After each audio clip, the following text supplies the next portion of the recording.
Hello అండి, అందరికీ నమస్కారం.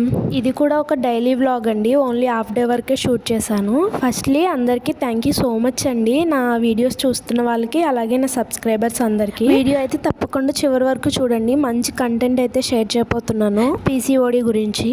ఒక పక్క వ్లాగ్ షేర్ చేస్తున్నారు, బ్యాక్గ్రౌండ్లో వేరే కంటెంట్ షేర్ చేస్తున్నారని చాలామంది డౌట్ పడొచ్చండి. మెయిన్గా నా ఛానల్ మెయిన్ మోటో వచ్చేసి healthy life style and PCOD గురించి కంటెంట్ షేర్ చేయడానికి అయితే స్టార్ట్ చేశానండి. సో మనం ఒక ప్లేస్లో కూర్చొని డైరెక్ట్గా లెసన్ చెప్పినట్టు చెప్తే ఎవరు వినడానికి ఇంట్రెస్ట్ చూపించరండి. సో దానికోసమే నేను ఇలా వ్లాగ్ షూట్ చేసుకొని బ్యాక్గ్రౌండ్లో అయితే నేను కంటెంట్ షేర్ చేస్తున్నాను. ఇన్ఫర్మేషన్ ఎలా అయినా పర్వాలేదండి, కానీ నేను అనుకున్న ఒక మంచి కంటెంట్, యూస్ఫుల్ థాట్స్ అయితే ఎవరికైతే అవసరం అవుతాయో వారి వరకు అయితే రీచ్ అవ్వాలి. అదే నా మోటో అండి. సో ఈ రోజు అయితే నాకు చాలా హ్యాపీగా ఉందండి. ఎందుకంటారా, సో ఇప్పుడు మీకు ఏదైతే నేను చెప్పానో ఫస్ట్ వీడియోలో కూడా నా ఇన్ఫర్మేషన్ యూజ్ అయ్యే వాళ్ళకి చేరితే చాలు అనుకున్నాను. అదే విధంగా నేను నిన్న పెట్టిన లాంగ్ వీడియోకి పీసీఓడి జర్నీ అని పెట్టా కదండి, ఒక సిస్టర్ కనెక్ట్ అయ్యి కామెంట్ పెట్టారండి.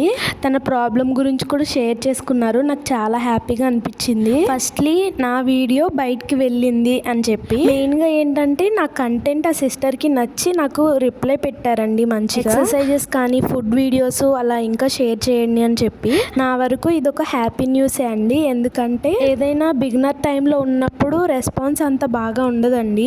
అంటే వీడియోస్ చూస్తారు కానీ కామెంట్ చేయడానికి కొంతమంది ఇష్టపడరు కదండి. ఇంకొకటి, మన వీడియోస్ మనం పంపించే ఫ్యామిలీ ఫ్రెండ్స్కే కాకుండా, అంటే స్టార్టింగ్లో బయటికి రికమెండ్ అవుతున్నాయా లేదా అని మనకి అప్పుడే తెలియదు కదండి. అలాంటిది బయటికి వెళ్ళడము, ఒక కామెంట్ అనేది వచ్చింది, అది కూడా ఒక యూస్ఫుల్ కంటెంట్ వేరే వాళ్ళకి షేర్ అయిందంటే ఎంత హ్యాపీగా అనిపిస్తుంది చెప్పండి. So thank you so much sister. ఇంకా ఇప్పుడైతే పీసీఓడికి రిలేటెడ్ ఈరోజు పీసీఓడి ఉన్న వాళ్ళు ఎటువంటి ఫుడ్ తీసుకోవాలి అనే విషయాన్ని షేర్ చేసుకుందామండి. పీసీఓడియే కాదండి, diabetes, thyroid, hormonal imbalance, obesity వాళ్ళందరికీ యూజ్ అవుతుందండి నేను చెప్పబోయేది. మెయిన్గా ఇప్పుడైతే ఎవరిమైనా సరే కార్బోహైడ్రేట్స్ పర్సంటేజ్ ఎక్కువగా తీసుకోకూడదండి. ప్రోటీన్స్ ఇంకా ఫైబర్, విటమిన్స్ ఇలాంటివి ఎక్కువ ఉండే ఫుడ్ అయితే తీసుకోవాలి. అసలు కార్బోహైడ్రేట్స్ అంటే స్టార్చ్ లేదా పిండి పదార్థం అనేది ఎక్కువగా మనం తీసుకునే పాలిష్డ్ రైస్లో, వైట్ రైస్లో ఎక్కువగా ఉంటుందండి. అలాగే తెల్లటి పిండి పదార్థాలు, అలాగే మైదా, ఇడ్లీ రవ్వ, ఇంకా కొన్ని దుంపలండి. అంటే ఎగ్జాంపుల్ ఆలుగడ్డ తీసుకోండి, ఎక్కువగా పిండి పదార్థం ఉంటుంది.